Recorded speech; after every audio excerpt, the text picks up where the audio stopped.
Okay, today we're going to talk about, look back at 2017. We're going to talk a little bit about what might be expected in 2018. I will apologize in advance if it seems a little disjointed. I had to completely rebuild my MacBook this week in terms of reinstalling everything.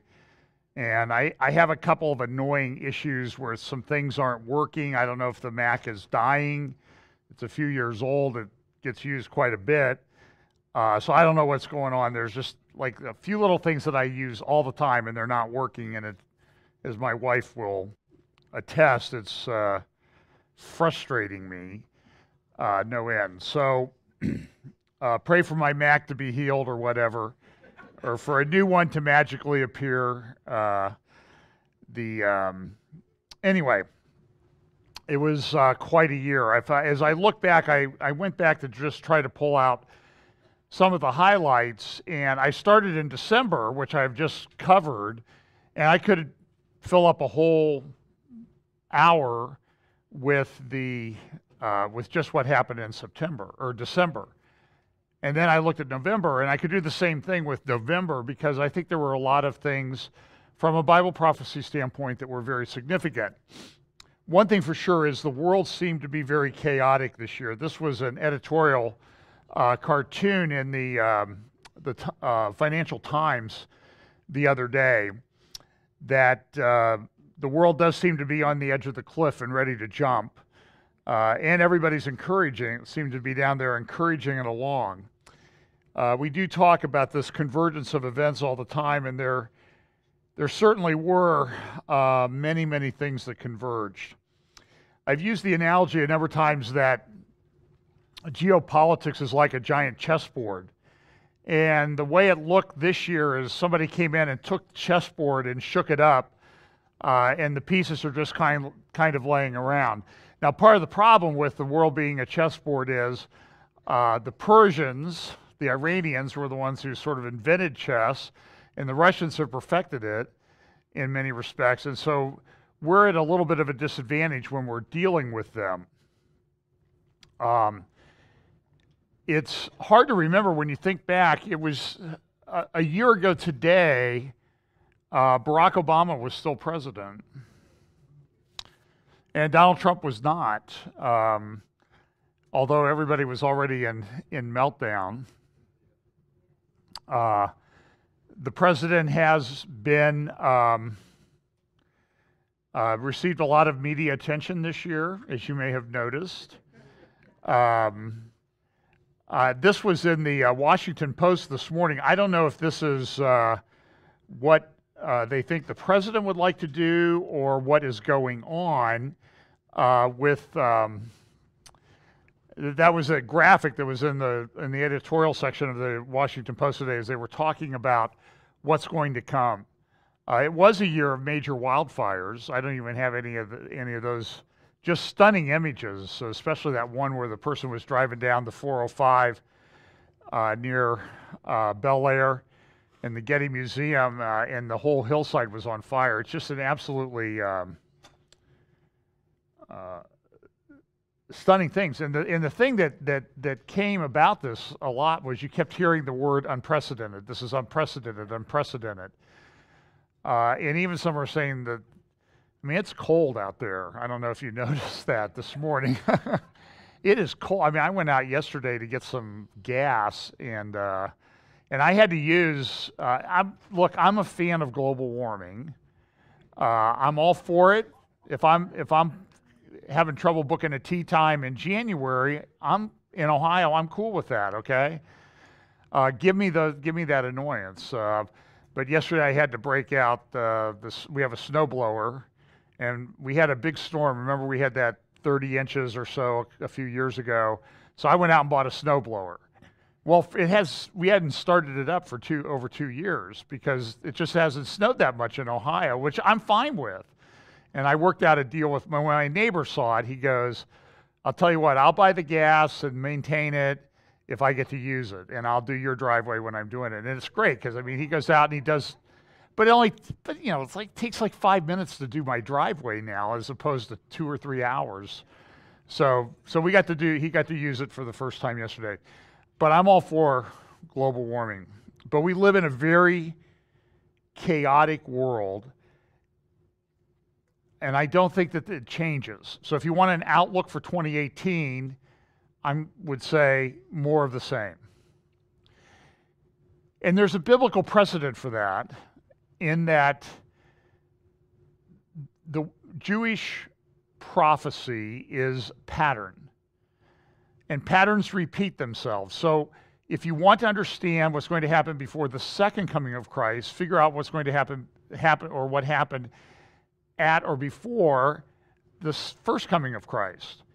And what you find is that there were many prophecies about the first coming of Christ that were fulfilled in a very short period of time.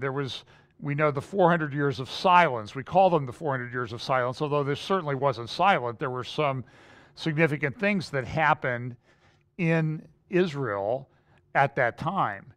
But one of the things is the prophecies related to the first coming of Messiah.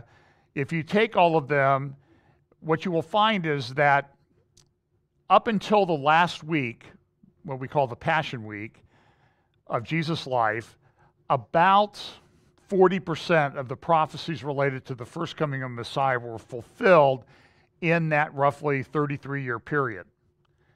60% of the prophecies were fulfilled in the last week.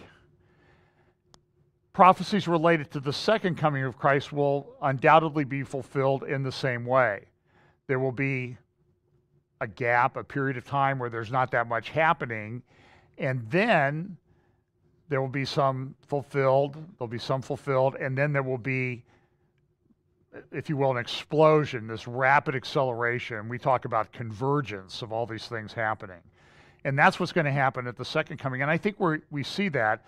I think the thing that has sort of started the clock was the rebirth of the nation of Israel. And I'll talk a little bit about that in my talk today. But it is people who watch it, and I watch some of the other guys who talk about Bible prophecy, and all of them are saying, and I'm saying all the time, is this is happening so fast, I can't keep up. Every day there's something, and when I try to condense that down to an hour, roughly an hour, sort of an hour, it's very difficult to do. There was a joke in a class I used to teach at another church. I did a series on the Bible. It was an overview of the Bible, and we called it The Bible in 1 Year. Do you remember? I know some of you remember that because you made up a whole big thing at my 50th birthday party about when do you think John Haller will finish his 1 year series on the Bible. So it went from the Bible in 1 year to the Bible in about a year, and then the Bible that we were just talking about, the Bible. So, and it took about a year and a half, by the way. So, but all these things are happening very, very quickly, and I don't think that that's going to change in the coming year. Even in a week, I'm sitting there thinking, it's like, for crying out loud, people, just take the week off, let it rest. And I just picking up a few things this morning or over the last few days, it's just like, I'm going to have to talk about that for about an hour. But here's just some things that I think are kind of significant. Some from this week and some from the week, the over the year. And I'll kind of explain that as I go through. So legal marijuana comes into effect January 1st in California. Now, I don't want to get into a libertarian argument about this, but this is not a good thing. I was out in Colorado, did a conference this past summer. People were at pot shops all over the place out there. And I know I think I went through the drive-through at McDonald's once, someplace, and I think it was McDonald's. I'm pretty sure the person at the window was stoned. They had a very difficult time, figuring out the 2 for $1 special or something like that. It was very simple, and they had a lot of, and I noticed that a couple places that I went, and people that lived there said, yeah, you know, that this is a problem. So this is all we need in California, right? So somebody suggested this week that we sell California to Mexico for $20 trillion, pay off the national debt, and that sort of thing. And maybe that's a solution, but you know what? You know the old saying that what happens in Vegas stays in Vegas. Unfortunately, what happens in California doesn't stay in California, and these trends usually go across because it's the most populous state and it has a lot of influence. It has Hollywood and TV and that sort of thing. So I'll just cover a few things. Bitcoin this week announced some of their architectural plans for their new bank headquarters. Now, that's supposed to be a joke. Probably a little subtle. It's a house of cards, okay? This is another suggestion, is maybe this is what Bitcoin's new headquarters would look like. I don't know if you saw the reports. Apple designed a very fancy store down along the river lakefront in Chicago, and supposedly it has the beautiful curved top, like the wonderful curved texture of the top of a MacBook Pro laptop like this without the cover that I have.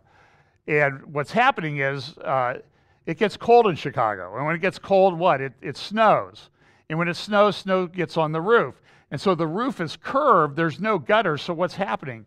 Well, snow and ice is crashing down onto the customers that are coming in to buy their overpriced equipment. And, excuse me, they're exclusively overpriced equipment.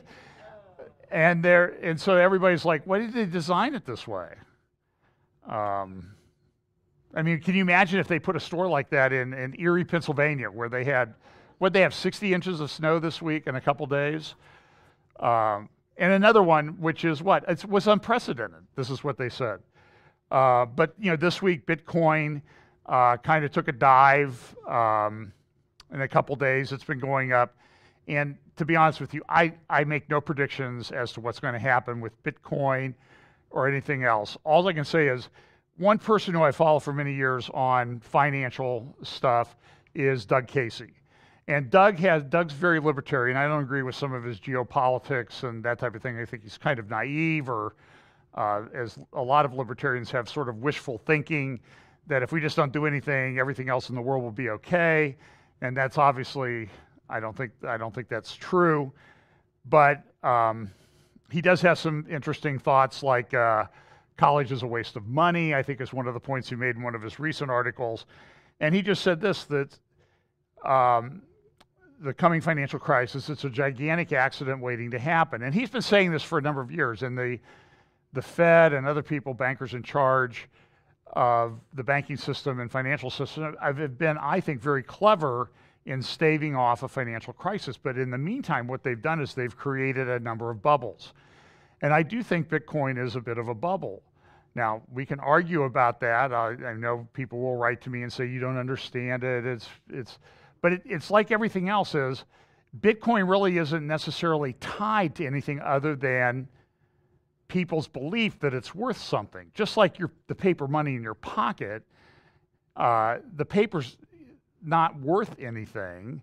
It's based on full faith and credit, or it's based on a belief that it has this value of exchange. But that changes over time. I mean, gold itself goes up and down. And so Bitcoin is not really, in some respects, backed by anything. So Casey, you can read this at Zero Hedge. Casey just thinks that it's a problem. And what sort of set it off was the opening quote that they did was, Doug, there was an interview with Janet Yellen. She's the head of the Federal Reserve, who's on her way out. And she said that there will never be another crisis in our lifetime, a financial crisis in our lifetime. Now, I don't know if she meant her lifetime, because I don't know, she's like, what, 104 or something like that. So maybe not in her lifetime, but I just think that was kind of a really crazy thing. But it shows what happens when people get caught up in these bubbles. They really lose historical perspective. And economies go up and down, just like the weather. Climate goes up and down. One of the things that was talked about a lot this year was artificial intelligence, and what does that mean, and how's that going to affect everything? And when we look at when we look at Bible prophecy and we talk about things about the mark of the beast, what constitutes the mark of the beast has changed over our lifetimes. Remember, it was going to be a tattoo, it was a barcode, a chip under the skin. And now what you see is going on. There was a report this morning or the other day about how, and we noticed this when we came back, we don't travel out of the country that much. When we came back from Israel in late May, was it our hand that they scanned, or was it our face? At the scanner, it was our face at the scanners at JFK when we landed to go through customs. And Department of Homeland Security has been doing this. It's just they're doing it. There's not really authorized by law or anything to do this, and they're collecting a database. I will say mine didn't work, so maybe I have one of those, plastic faces or elastic faces or something like that. I had to get the guy to come over to help, and he finally said, "Here, scan your passport," or whatever. So, and there were many. There are conferences all the time about coming artificial intelligence, what it means, robots, exponential growth, that, computing power could grow in the next 10, 20 years to 1,000,000 times what it is right now. That opens a huge world. That makes it, I would only describe the world of that as weird. And then they're rolling out 5G and that type of thing. At one of the conferences in, I think it was in one of the Arab countries. I think it might have been in Dubai earlier this year. Was the Mobile World Congress. One of the speakers, the head of SoftBank, talked about some of the things that were coming. And one of the things he mentioned was a report from 2015 that talked about 12 threats to civilization. And it's interesting. I want you to look at what I'll read these list of threats and compare them to what you know about Bible prophecy. Extreme climate change. Doesn't it talk about that, though, in Revelation? Heat and sun burning and that type of thing. Nuclear war, global pandemic, ecological catastrophe, global system collapse, major asteroid impact. Sounds familiar. A supervolcano, synthetic biology, which I think is this CRISPR technology and other things, editing our DNA, nanotechnology, artificial intelligence, future bad governance, and unknown consequences. And his point was, this head of SoftBank, and they lend out billions and billions of dollars to a lot of these startup companies, is artificial intelligence will solve 11 of these. And there was even a guy who came out and said this artificial intelligence will become our new God. Remember that? And the guy that used to be, I think he was with Uber to start with, and he's filed a 501c3 religious organization, and you can make tax-deductible deductions to his Church of Artificial Intelligence. So this is 5G technologies, which are very fast internet exchange, are being rolled out in the United Arab Emirates and at least 5 other places here in early 2018. And this will be a game changer. One of the statistics I saw from this Mobile World Congress was that in 2010, people had about 2 devices that was connected to the internet, and they call it the Internet of Things. So on average in the world, people had 2 devices connected to the internet. Soon, by 2020, they estimate people will have 100 devices. I mean, look around your home. You have your television, you have, I have a sound system, and we can connect to our thermostat by Wi-Fi, which makes me nervous because it means if I can connect by Wi-Fi, somebody else could connect by Wi-Fi. And it's all cybersecurity is a huge issue. One of the largest law firms in the country year had a cyber attack, and the head of the firm said, the future of our business was at risk until we got the problem resolved. And this is going to happen more and more. But other people recognize the apocalyptic nature of things. Here's one interview from earlier in the year that I played.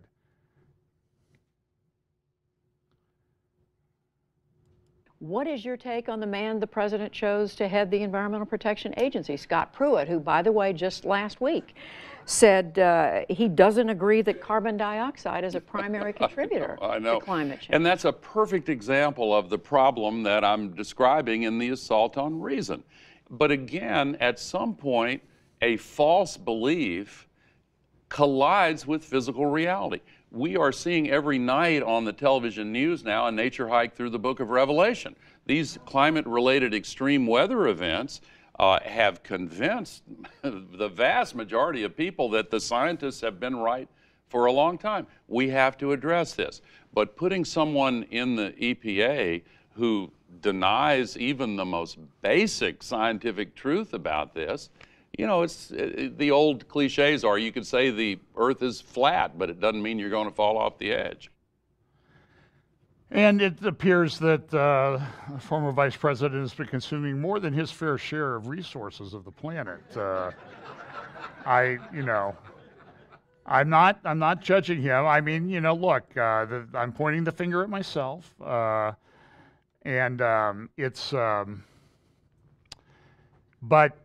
a lot of what he predicted, by the way, 20 years ago, he said there would be no polar ice cap, and that hasn't really come true. And he said it would be within 20 years, and we're 20 years out, and it hasn't happened. So there's some things in your life that you look back from historical perspective, and one of the ones is that he was not president. That was a good thing. So.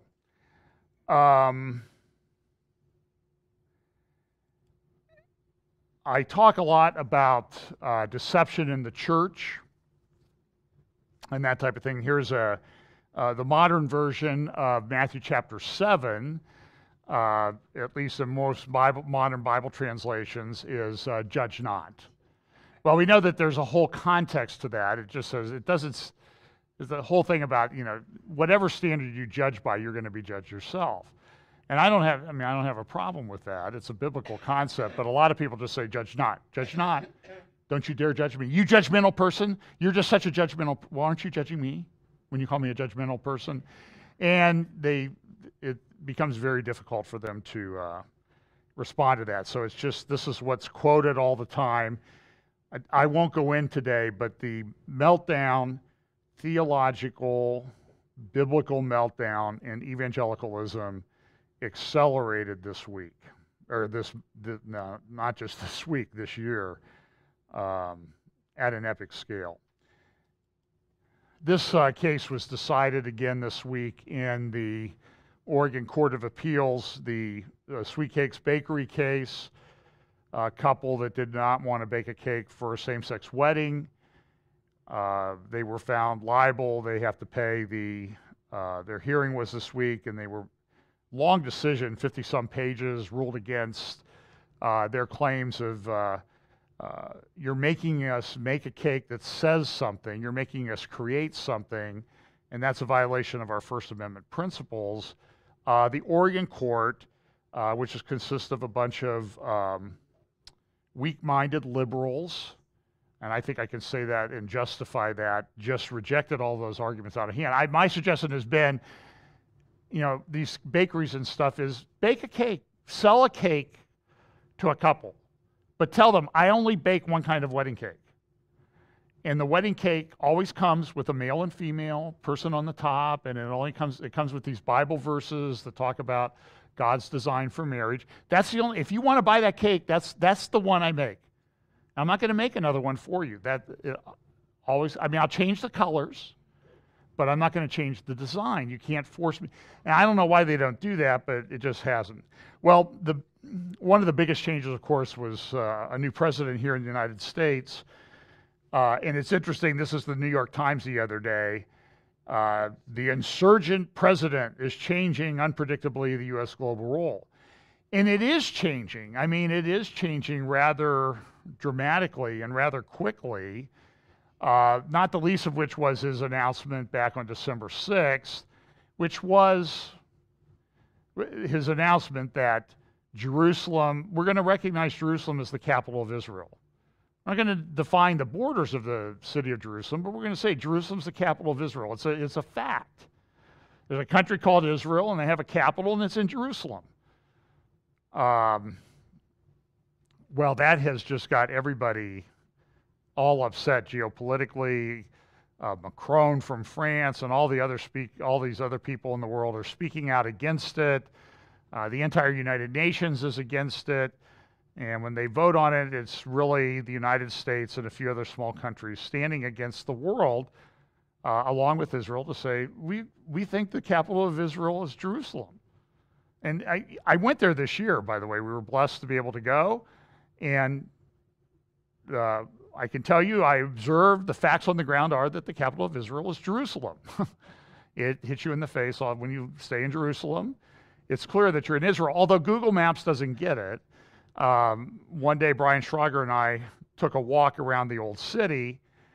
And as you're looking on your map, you keep getting this message like because they base everything on the 1949 or 67 lines or whatever. And you keep getting this message, you're entering a foreign country. I mean, you're walking up the hill by the old city or down out there near the Dung Gate where you would go up to the Temple Mount. And you're walking there and it says you're entering a foreign country. And you come out and you go into the old city and you come out, you're entering a foreign country. And it's this constant warning that Google apparently has adopted the view that Jerusalem isn't the capital of Israel, but I have news for them. I don't care what you do with your app. I love your app, but your app is,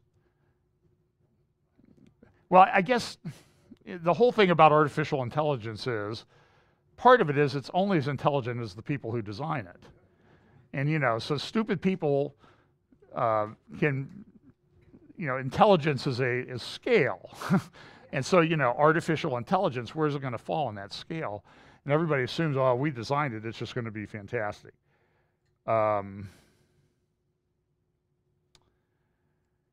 this week, continued things. There was deadly blasts in Afghanistan. I think 80 people died. There was an attack on a Christian church, Christian area in Egypt yesterday. 9 people died. And this constant news about all of these attacks.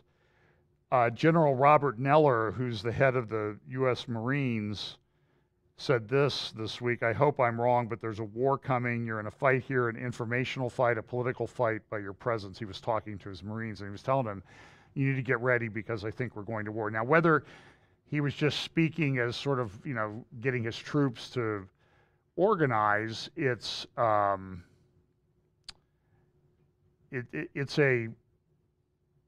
is clear that there are a lot of flashpoints in the world. There's North Korea, there's the Middle East.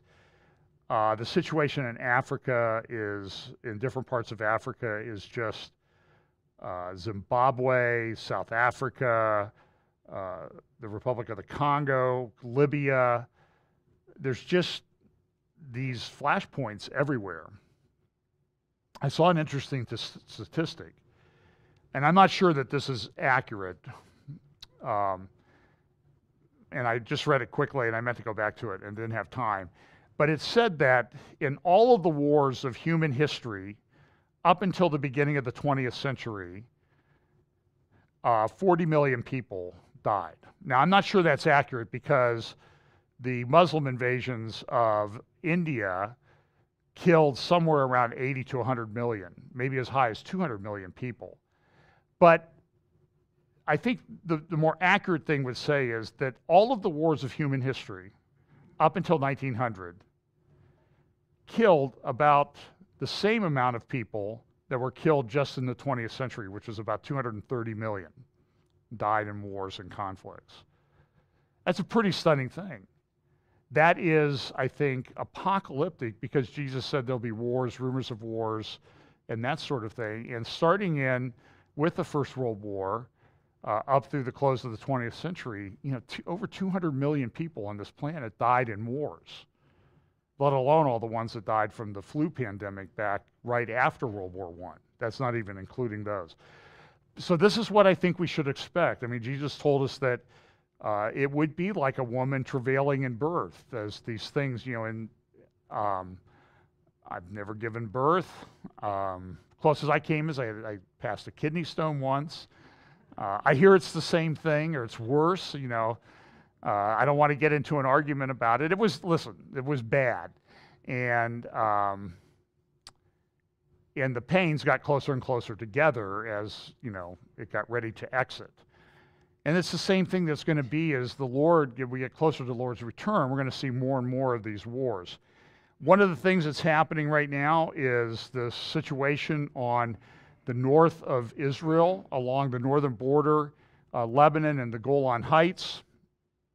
The reports this week, I might have another slide about this in a moment, but essentially that rebel groups are leaving the area around the Golan Heights, and the Assad regime is now assuming control of that again. The concern on Israel's part is that will allow Iranian troops or Iranian support, militias and that sort of thing to get closer to the Golan border. And this is a major concern to Israel. I think that Iran has its own issues, and Iran is very good at getting other people to fight its wars. They're good at doing the proxy warfare thing. But Hezbollah now has had a lot of training in war. They've been fighting in Syria now since the Syrian civil war started back in 2011. That was almost 7 years ago. It's hard to believe it's been that long. Half the country in Syria doesn't live where they used to live. Major cities have been reduced to rubble. It appears, from my perspective, that Assad, with the help of Putin, drove out the Sunni groups in large part from the Sunni areas. They just destroyed the cities. People had to get up and leave and go someplace else to live. And that's changed the demographic composition of the nation of Syria to the extent that there is still, we pretend that there are these countries here called Syria and Iraq. And there's all these different countries of the world: Israel, Saudi Arabia, the United States, Iran, Russia, Turkey, all have these competing interests. And sometimes it's hard to tell who is who in these places.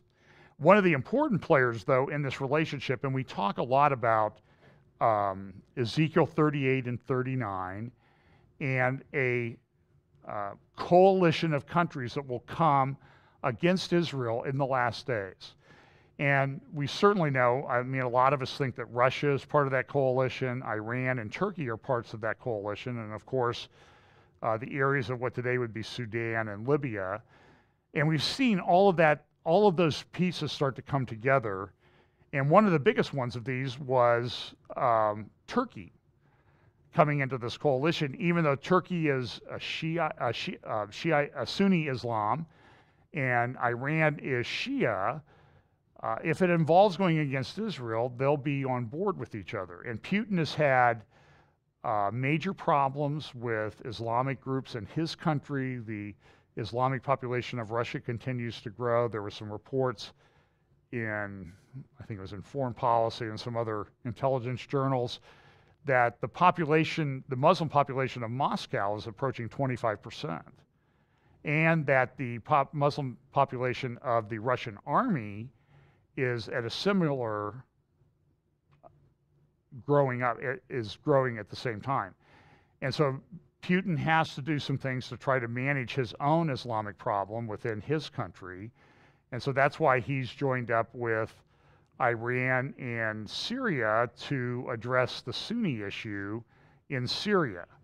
And listen, what happened in Syria with the bombing of these cities, reducing them to rubble, go look up Aleppo and drone and see the damage that's been done to Aleppo and Homs and even Damascus, which has been in large part really reduced to rubble. When the Bible talks about Damascus being a ruinous heap, you think, well, Is that Bible prophecy been fulfilled yet? And the answer is, I don't think it's been fulfilled yet, but it won't take much to reduce that city, Damascus, to a ruinous heap. It already is in large part a ruinous heap. And this is the exact same thing that Putin did in Chechnya. And look, he had a major problem in Chechnya. So they went in and they killed, I think, 25% of the population was killed. Half the population was made to move someplace else because of the bombing by Russian forces over a period of years. So I think the same tactics were employed down in Syria. And the result is we have this massive immigration crisis, the moving into Europe. It's changing the demographic thing. Erdogan this year was given essentially dictatorial powers in a referendum. He didn't win by much, but he has willingly assumed the role of a dictator. He wants to be a sultan or a caliph in Islam. He wants to revive the Ottoman Empire. And he even talked about, he gave a speech where he talked about, he wanted to move the southern border of Turkey, which, now is Iraq and what we used to call Iraq and what we used to call Syria, and we still call them that. Like we engage in this fiction that they actually are coherent countries. And he wanted to move the borders down to where he would get Aleppo and Raqqa and Mosul and all the way down even to almost Baghdad. And that's one of his goals. And he says that. And if you think that there's no alliance, this was a picture just from November, just a little over 5 weeks ago in Sochi, Russia. You had the head of Iran, you had Putin, and you had Erdogan. Turkey and Russia this week signed a deal to give them Russia would give Turkey their S-400 anti-aircraft missiles. This is a significant development because for a long time, Turkey's been part of NATO. They want them to be part of the EU, or it wants to be part of the EU. And it's been this kind of back and forth for decades as to whether they're going to be brought into the European Union. They're a member of NATO, but now they're getting these anti-aircraft missiles from Russia, which can change the balance of power. One of the ways that the United States and other countries project power is through their air force. And I think this is another area of concern to Israel, because if they ever have to do something with regard to Iran, now they have this technology that's being sold or given by Russia to Turkey to deal with. Now, Israel is pretty smart, and they seem to be able to fly places, and nobody ever seems to fire a shot at them. I remember when they destroyed that the North Korean nuclear reactor that was being built in Syria 10 years ago. They flew across southern Turkey, came down, bombed it, and left. And my understanding is they were never fired at in that whole time because they have figured out some cloaking technology that is very good. So they're able to do this. This was also the year of the what people continued, leaders and police and that type of thing, called the Lone Wolf terrorist attack, which really should be called the Known Wolf terror attack, because it turns out, well, yeah, we were watching that guy for the last 6 months. We had him in custody a month ago, and we couldn't charge him with anything, so we had to let him go. Sweden, I made this was kind of a bit of a humorous thing, that Sweden had adopted a new, because of the issue they've had with immigration there, that they had adopted a new symbol for their legislature using their colors. One of the other people that came on the scene, this is interesting. Well, 6 months ago, this guy came on the scene. France will not give up the fight. I call on you to remain confident. We will succeed because we are fully committed. Because wherever we live, whoever we are, we all share the same responsibility. Make our planet great again. Thank you. So now he came, it was just a little over 6 months ago that he was elected to office. It seems like it was 4 years? I mean, he served half the time in office that Trump has, roughly, and he had that kind of weird, when the celebration ceremony, where the pyramid and his hands and the light on the pyramid right above his head. It was very bizarre. Let's just put it that way. I think it certainly showed where he came from. And so one of the things that he did to kind of show you where France is going, there's a new Louvre that was open in Dubai, Abu Dhabi. And this is what they projected on some screens that they put up over the pyramid at the Louvre in Paris, about what's being seen. And so Macron and his wife, I would say, if I was cruel, I would say wife/mother, went to Abu Dhabi to dedicate this thing. And very interesting article. I'm trying to remember where I saw this.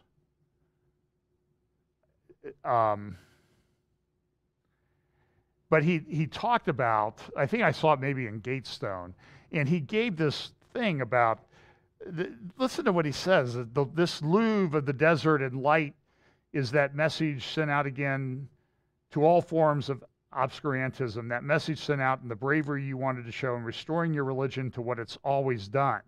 He's talking about the Muslim religion. As you've always reaffirmed very bravely, it's a message of profound syncretism.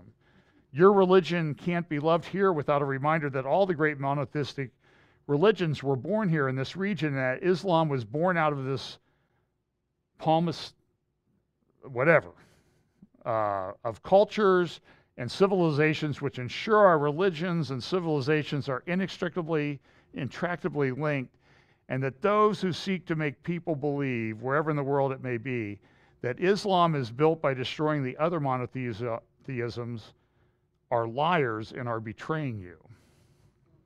So how do you think this is going to go in France with that attitude? It's like, I will say this, Macron's only been in office for maybe 6 months now, and he's already mastered the French art of surrender.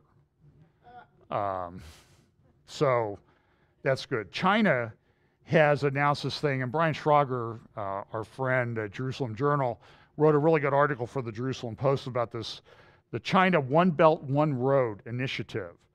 And this is a picture of it here on the right. This is from the HSBC Bank website. This is what it looks like.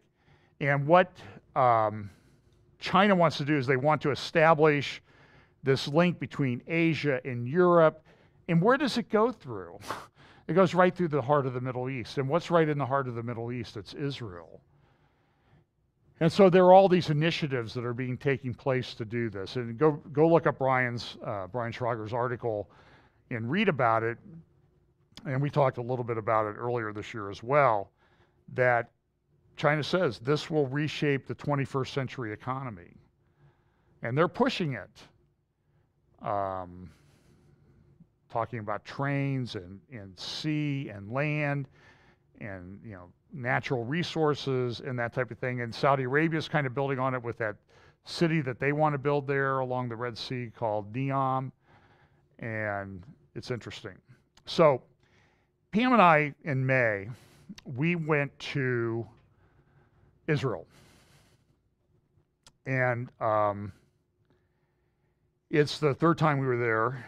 And this time we did it different. We didn't do a formal tour. We just had a guide for a few days to take us around.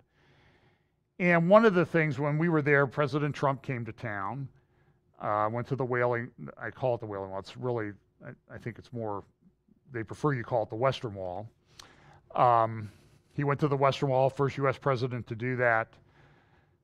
I think Vice President Pence is going as well soon, I think, and he'll also go to the Western Wall. And in fact, it was announced this week that they want to do a high-speed rail link and a train station at the Western Wall and name it after Trump. Now, whether that happens or not, I don't know. There's a lot of logistical problems in that they would have to build a tunnel under the old city, And you can imagine what kind of problems that's going to create in certain areas of people that live in Israel. They're not going to be very happy with that. And, if you think there were, riots over putting metal detectors at the Temple Mount entrances, just wait till they want to say, we're just going to build a tunnel underneath. It'll be a flashpoint. But they announced it this week in Israel. They're going to name the train station near the Western Wall after President Trump. But we were there during the period of time. Now, they operate on their Jewish calendar, and the Jewish calendar is different than the American calendar. So when we talk about the Six-Day War from June 7th, 1967, that really was 28 ER, 5727 on the Jewish calendar. And I pointed this out. So that day, translated to this year, it ended up as May 24th. And while we were there in Jerusalem, for example, on May 24th, it was Yom Yerushalayim Day. It was Yom Jerusalem Day. Yom Yerushalayim. Jerusalem Day. It was the day when they celebrated the 50th anniversary of the reunification of the city of Jerusalem. Something that Jews had thought, prayed, hoped for, and was really embedded in their DNA for 2,000 years. And that day we were there. We went out to the Holocaust, the Yad Vashem that morning, the Holocaust Museum. Incredibly moving experience, and just the inhumanity of man demonstrated over and over as you walked through that place. But then we came back to Jerusalem, and we were on Jaffa Street, and we saw this. And we saw this all over Jerusalem that day. This is a group of young Jewish students. And that day they said in Jerusalem, there are more people in Jerusalem today than any time in the history of Jerusalem. And it was a bit of a madhouse. And you see these kids celebrating the nation of Israel. And then we got these two kids, stragglers here. You'll see them in just a second coming up. And yep, put me on Facebook and or YouTube. But it was a stunning thing. But the interesting thing was that day on the Jewish calendar in 1967 and on the 50th anniversary, on that day on the Jewish calendar, there are assigned readings. And the readings include part of the Torah, and they also include the Psalms. There's a reading from the Psalms for every day. And for that day on the Jewish calendar, and I don't think this is a coincidence, it's Psalm 135 to 139. And look at what this says. Oh, give thanks unto the Lord, for he is good. Psalm 136, for his mercy endureth forever. Oh, give thanks unto the God of gods, for his mercy endureth forever. Oh, give thanks to the Lord of lords, for his mercy endureth forever. To him who alone doeth great wonders, for his mercy endureth forever. To him that by wisdom made the heavens, for his mercy endureth forever. To him that stretched out the earth above the waters, for his mercy endureth forever. To him that made great lights, for his mercy endureth forever. The sun to rule by day, for his mercy endureth forever. The moon and stars to rule by night, for his mercy endureth forever. To him that smote Egypt and their firstborn, for his mercy endureth forever, and brought out Israel from among them, for his mercy endureth forever, with a strong hand and with a stretched out arm, for his mercy endureth forever. To him which divided the Red Sea into parts, for his mercy endureth forever, and made Israel to pass through the midst of it, for his mercy endureth forever. But overthrew Pharaoh and his host in the Red Sea, for his mercy endureth forever. To him who led the people through the wilderness, for his mercy endureth forever. To him which smote great kings, for his mercy endureth forever, and slew famous kings, for his mercy endureth forever. Sion, king of the Amorites, for his mercy endureth forever, and Og, the king of Bashan, for his mercy endureth forever, and gave their land for a heritage, for his mercy endureth forever.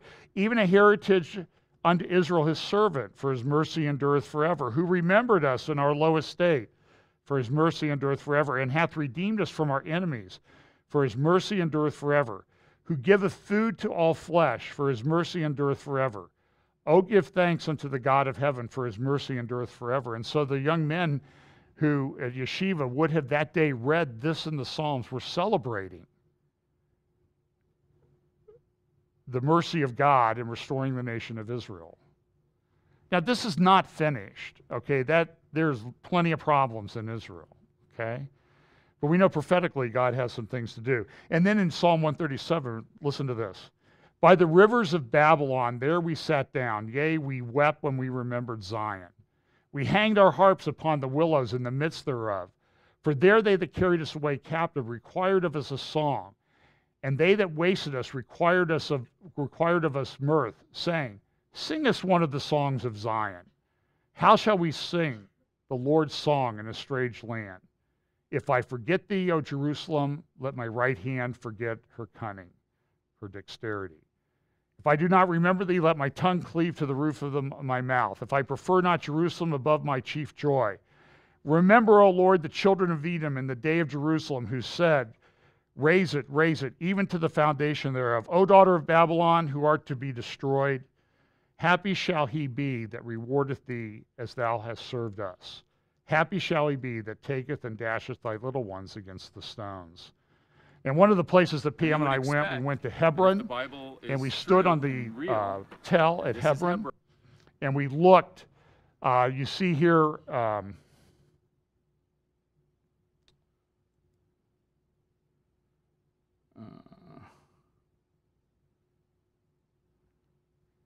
well, where is my...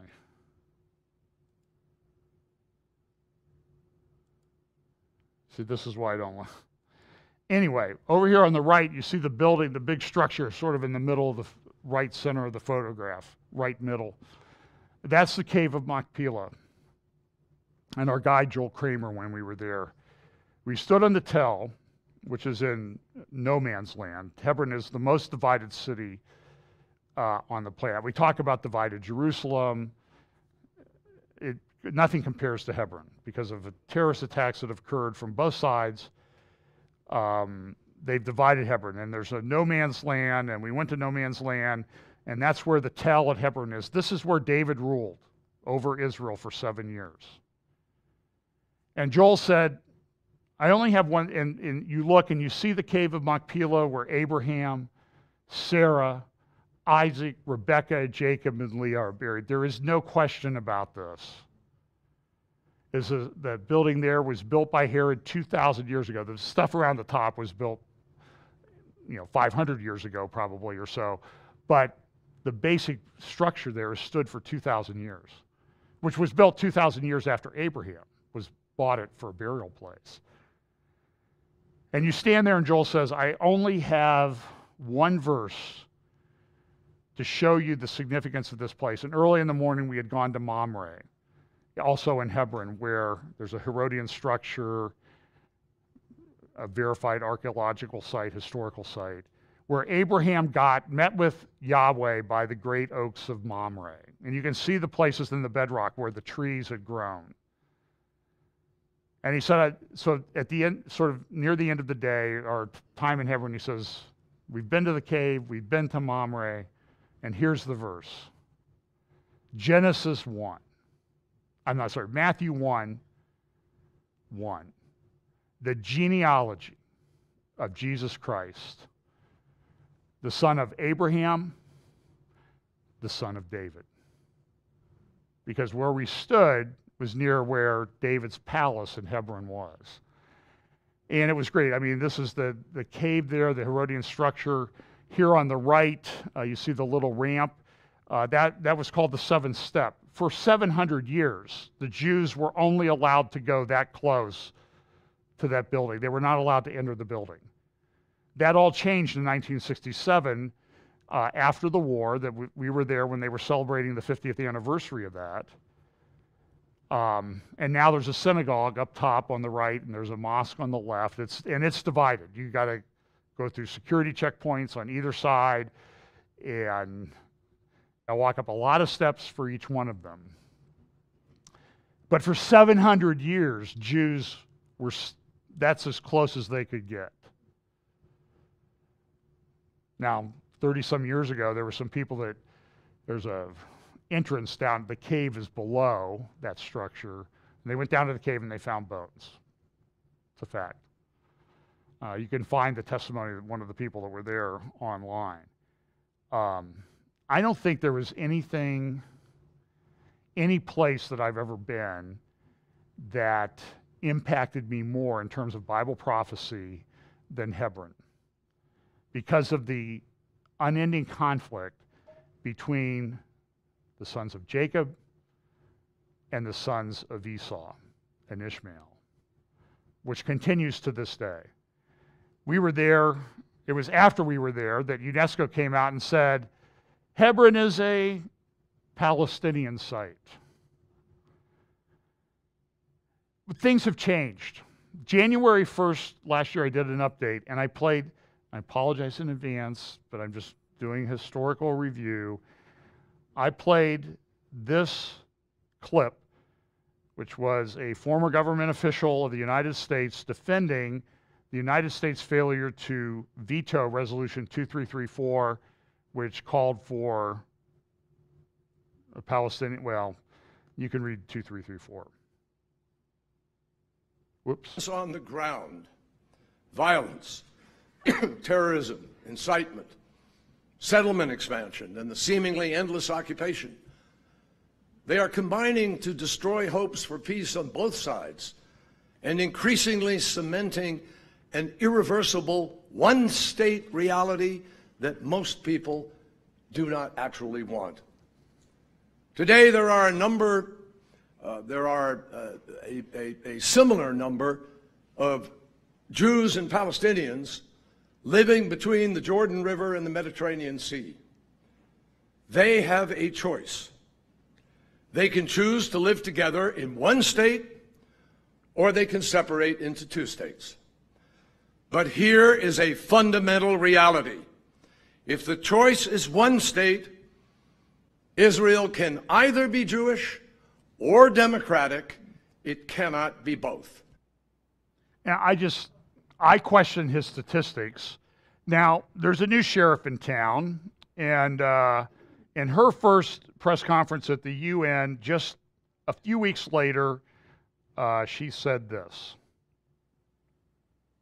Well, I'm here to say the United States will not turn a blind eye to this anymore.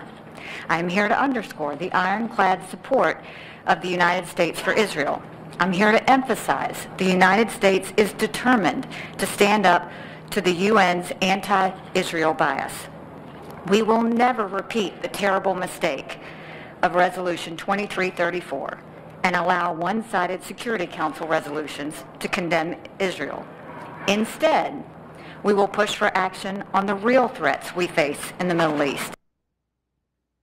And here's, I'm here to say, the United States will not turn a blind eye. Here's a little thing about the United Nations Security Council Resolution number 2334 called out Israel for what it calls settlement activity beyond the 1967 lines.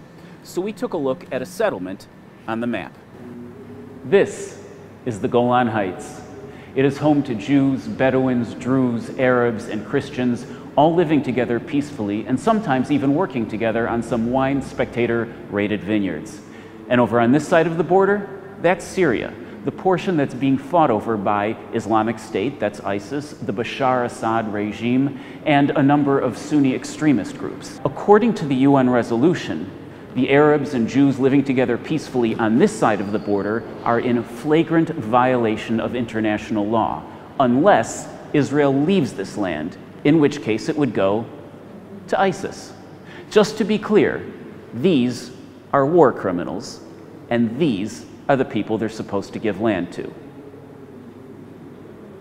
I think it's one of the more powerful videos I've seen. At UN Human Rights, the Israeli ambassador said this. Israel has used the worst kind of abuse, ethnic cleansing, and imposing a regime of apartheid. Israel continues to exercise apartheid in Palestine, which constitutes a crime against humanity, violence and terrorism that are being exercised against the Palestinian people. These violations include the building of apartheid walls to legitimize the theft of land and to Judaize Jerusalem. The separation wall is an example of the apartheid policy practiced by Israel. Israel's practices of discrimination as well as extremism. United Nations Watch have the floor. Mr. President, let me begin by putting the following on the record. Everything we just heard from the world's worst abusers of human rights, of women's rights, of freedom of religion, of the press, of assembly, of speech, is absolutely false and indeed Orwellian. Today's report does not consider Israelis to be deserving of human rights, consistent with the approach of this Council, where today's notorious agenda item against Israel completely ignores their human rights. Now, over the weekend, President Abbas announced he was giving his highest medal to Rima Khalaf, who resigned from the Economic Commission of Western Asia, a Beirut-based UN agency of 18 Arab states, after Secretary General Guterres rightly instructed her to remove an absurd report which accused Israel of, quote, apartheid. Mr. President, why is Mr. Abbas celebrating a report written by the notorious Richard Falk after his own Palestinian mission here tried in 2010 to remove Mr. Falk on the basis that he was, quote, a partisan of Hamas, as we know from WikiLeaks? The accusation against Israel is absurd. Israel's 1.5 million Arabs. The delegation of Palestine has the floor. More than one statement goes beyond the mandate of this sitting, using unacceptable terms about Ms. Rima Khalaf, and so we would like this to be stopped. We have noted some terms which are humiliating vis-à-vis the Council, and we call for the respect of our traditions within the Human Rights Council. Thank you. We would support the viewpoints that have already been expressed by the State of Palestine as well as Egypt. Now the previous speaker can continue. Thank you, Mr. President. Israel's 1.5 million Arabs, whatever challenges they face, enjoy full rights to vote and to be elected in the Knesset. They work as doctors and lawyers. They serve on the Supreme Court. Now, I'd like to ask the members of that commission that commissioned that report, the Arab states from which we just heard, Egypt, Iraq, and the others, how many Jews live in your countries? How many Jews lived in Egypt, Iraq, Jordan, Kuwait, Lebanon, Libya, Morocco? Once upon a time, the Middle East was full of Jews. Algeria had 140,000 Jews. Algeria, where are your Jews? Egypt used to have 75,000 Jews. Where are your Jews? Syria, you had tens of thousands of Jews. Where are your Jews? Iraq, you had over 135,000 Jews. Where are your Jews? Mr. President, where is the real apartheid? Why is there a UN commission on the Middle East that does not include Israel? From the 1960s and the 70s, they refused to include Israel. Where is the apartheid, Mr. President? Good for him. And so now we know Prime Minister Netanyahu announced that they expect 10 countries to be moving their embassies to Jerusalem. The tipping point on that was President Trump's announcement. The Palestinians are upset. A very interesting report, a couple of reports. This is from the Begin Sadat Center. It's a website you should look at, Begin Sadat Center. Israel's inelegant options in Judea and Samaria, and it's written by a former IDF general who talks about the fact that we have no good options. We can't allow essentially we can't allow the establishment of a Palestinian state. And of course, when that happens, people on the left say, oh, you know, if we just have one state, we'll lose the Jewish character of the state, to which this general rightly says, yet isn't it ironic that the Jewish character of Israel argument is being pushed by those who realize are far from religious belief and practice, by those who are opposed to Jewish national identity legislation currently before the Knesset, by those who oppose religious legislation in Knesset on core matters like Sabbath and Pesach observance? And conversely, isn't it strange that the most religious and nationalistic Israelis seem the least concerned about the Jewish character of Israel argument in the Palestinian state context? So it appears that the concern for the Jewish state expressed by the political left is in large measure a hypocrisy, counterfeit concern that is brandished for left-wing political purposes. Amen. And so now there's this conflict, that's been going on all year. Hamas and Fatah are getting together. Dr. Mordecai Kedar, and you should go to his Mordecai, M-O-R-D-E-C-H-A-I, Kedar, K-E-D-H-A-R or K-E-D-A-R.com. And he did an interview this week. You can also find it at Avi Abelo, A-B-E-L-O-W's Facebook page. The notion of a Palestinian state is now dead. In fact, what Dr. Kedar said is really, when I've shared some of the things that he would say to Saudi Arabia, in this peace process, like, hey, listen, we'll recognize your right to control Mecca and Medina, which you never had until the 1930s, but we'll recognize it. You let us have Jerusalem and the Temple Mount, okay? And you can put your embassy anywhere in Jerusalem. You let us put our embassy in Riyadh, So Kedar says, listen, and this is, you need to go watch this 25-minute interview, and I'll just summarize this. He said the Palestinian state notion was born dead because what President Trump and our State Department and all the other leaders of the world don't realize is that the Arab culture is very tribal. And this was prophesied about Ishmael and his descendants many years ago, that he would be what? A wild donkey, and his brother's hands would be against the other. And he talks about the fact that Mahmoud Abbas, when he's in Ramallah, doesn't go outside because the tribal culture in the Arab state is so strong that they don't consider him to be legitimate to live in Ramallah because he's from up in Galilee. And so when you have these disparate people with all these different tribes living in this area, you will never get a cohesive state to form. And and I think the Palestinians are really, they never really existed. Even Arabs are saying they never really existed before 1967. And so it's very interesting. Now, we also went to Bethel, which is up here on the left. Ramallah is down the lower left-hand corner. Bethel is up here in the center. You see Highway 60 coming down through. Over here on the right is where I is. I'll talk more about that this week. But we were able to go up there, and there was nobody else there. I mean, there were no other tourists or anything there when we were there. But on the way up there, and on the way as we went up into Judea and Samaria, we would pass this place. Now, I've talked to people who live in Israel, and they've never heard about what this is like. And this is Tel El Ful, also known as Gibeah, and it is the tribal home of the tribe of Benjamin. Now, why is this significant? And what is that building that's there? And I think Brian and Schrager and I will do a little more detail about this. But this is, and I talked to somebody who's been to Israel dozens of times. I said, did you see Gibeah? What are you talking about? I never heard of it. And I talked to somebody else who lives in Jerusalem. They just weren't aware of it. This is Benjamin. Why is Benjamin significant? Where did the first king of Israel come from? What was his tribe? Saul was from the tribe of Benjamin. Gibeah, this is the seat of the tribe of Benjamin. Now, what is this building? Well, nobody ever asked King Abdullah, why did you or your father, I mean, you're in charge of the Temple Mount right now. Why didn't you give it to the Palestinians?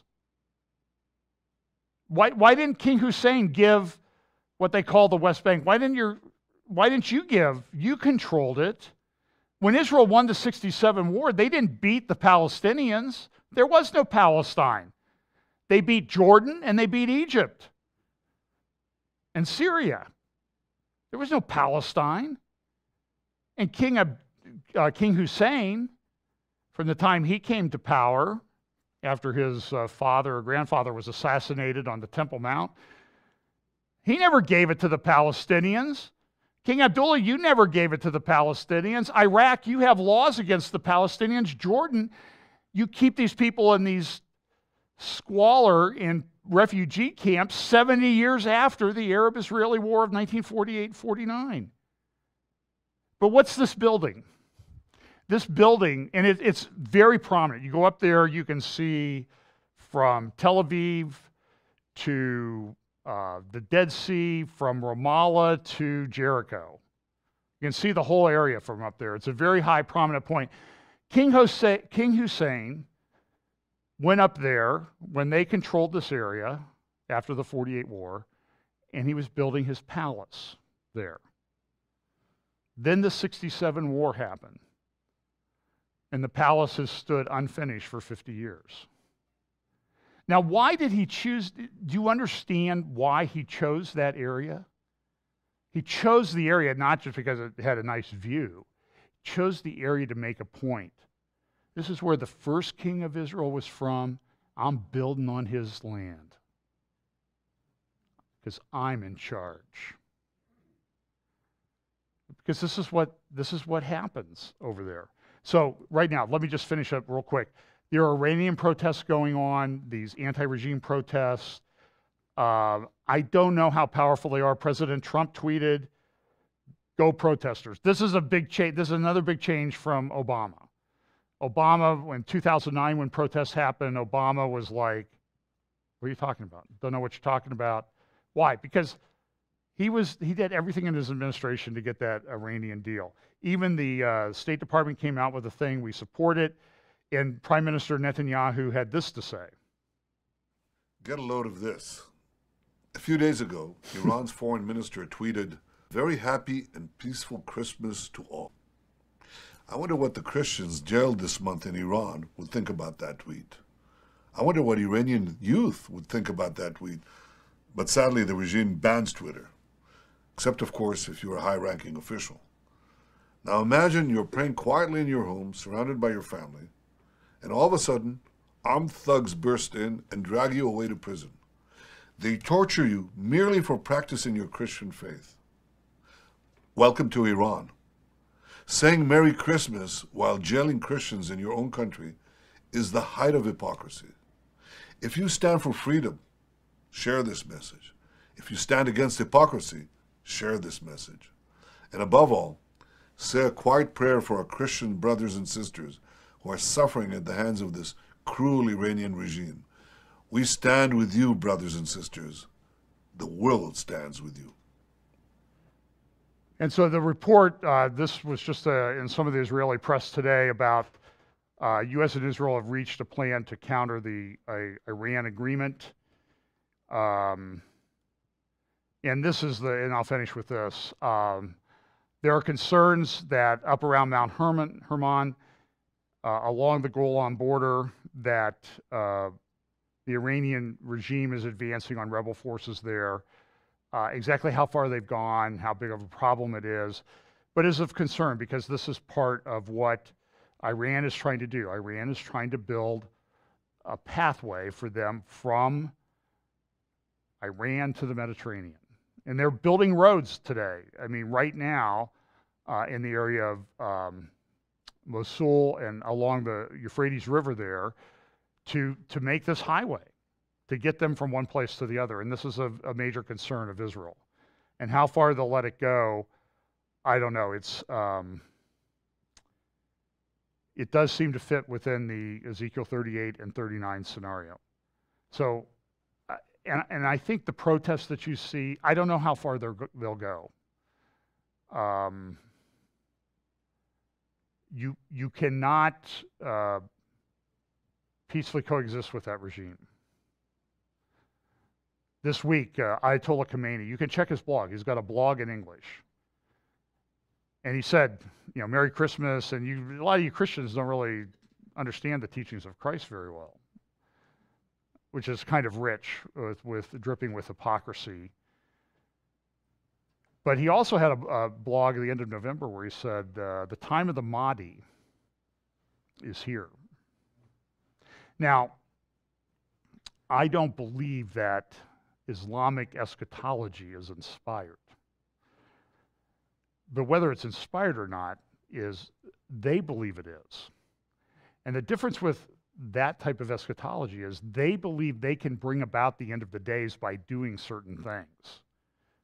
So they, everybody always accuses the Christians of this. We're sort of passive spectators in many respects, but they actually believe they will bring about the end of days, the Armageddon or whatever, and the coming forth of the Mahdi. And Ayatollah Khomeini is saying the Mahdi's time is here because he's in our hearts, and we want him. So, I don't believe Islamic eschatology is inspired, but my belief is irrelevant because they believe it's true. And they believe this is the time. They believe this is the time when all this is going to come about. So when I see the protests happening and that sort of thing, what do regimes like that do when they're starting having problems at home? They focus on an external enemy, don't they? Who is their big enemy? Big Satan, little Satan. U.S., Israel. And so I just think that it fits even more so within the Ezekiel 38, 39 scenario that we know is coming. So, pray for people in power, pray for the peace of Jerusalem, share the gospel with your neighbors, and let's go. Father, thanks so much for your grace and mercy, the truth of your word, and the reality of what your Son did for us on the cross. Thank you so much. In Jesus' name, amen.